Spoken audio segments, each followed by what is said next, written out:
That contemporary history of Kerala, in recent times especially, we are facing a series of backlashes from the Renaissance modernity and the kind of progressive state that you yourself have written about.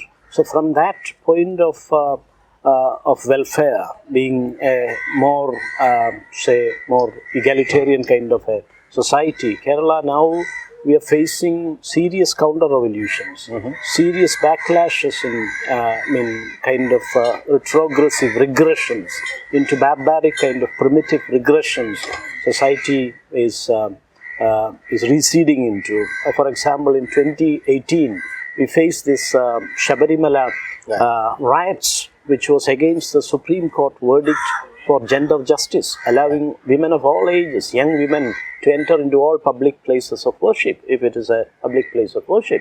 So we saw that kind of regressions. And in the background, we have also seen some of the constitutional sabotages. During that time, in 2018, November, in winter 2018, exactly 2 years ago, Kerala legislature passed through the left. They passed something called the Economic Reservation that was done in the Devaswam Board of Kerala. Almost 85% of the Devaswam Board was filled with caste Hindus. And again, they grabbed it through the unconstitutional so-called economic criterion, 10 more percent, and made it almost 100%. So this kind of sabotages of democracy, complete kind of undoing of representation, social democracy paradigm. So we have witnessed that. This happened even before the union government did it as a kind of poll tactics. Amit Shah and Modi did it in only 2019 January, it was done. So this kind of regressions, this kind of counter-revolutions, where are these things leading us? What is your observations on these things? No, you're quite right about moving away from a very immediate kind of temporality where we tend to assume that all that is wrong with contemporary India and contemporary Kerala is since post-2014, with the triumph of the Bharatiya Janata Party, Hindu majoritarianism.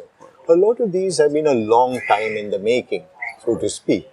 Having said that, if one thinks about how the communist movement at the very beginning, let's say when the ministry comes to power in 1957, what is important to remember is that that communist ministry, while radically, seemingly departing from the existing paradigm, introducing land relations bill, land to the tiller, thinking about questions of universal education and so on, it is very clear that they were invested in the idea of a developmental modernity. Right.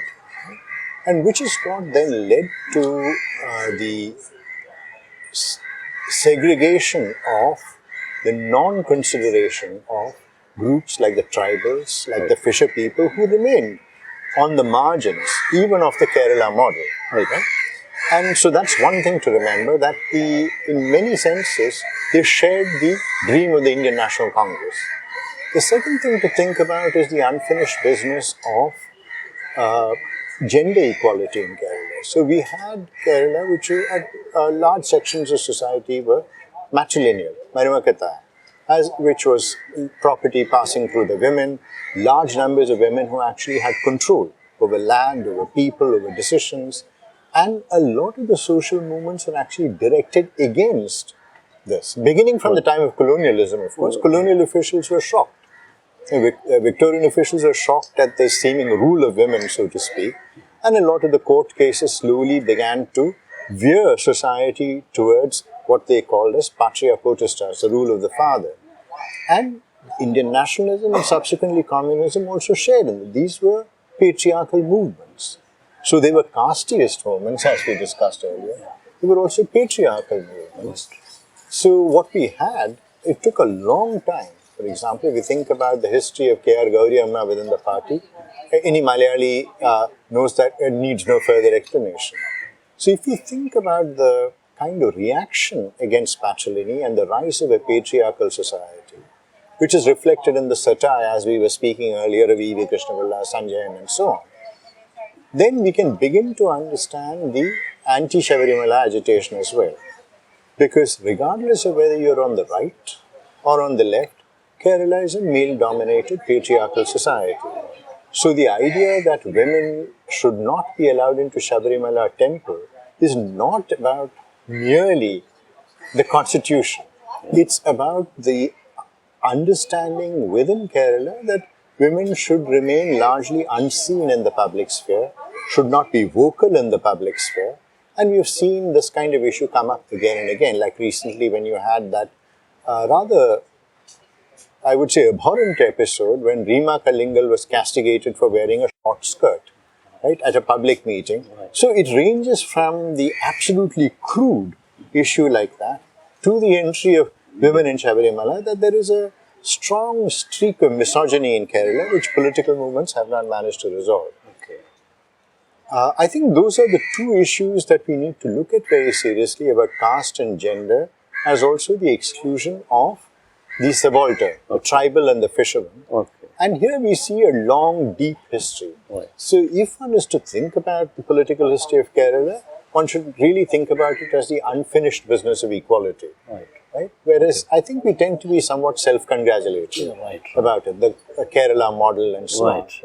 The last thing that I would like to say, which is actually the thing that frightens me, right? Which is about the fact that Kerala seemingly has a better indices of development in politics and economy compared to other states and so on, but we are a very fragile economy. Right? We don't produce anything. Our economy rests on remittances. These are things that we know. Okay. The large sections of our population go to the Gulf as another district of Kerala almost. And this has been happening over 50 or 60 years.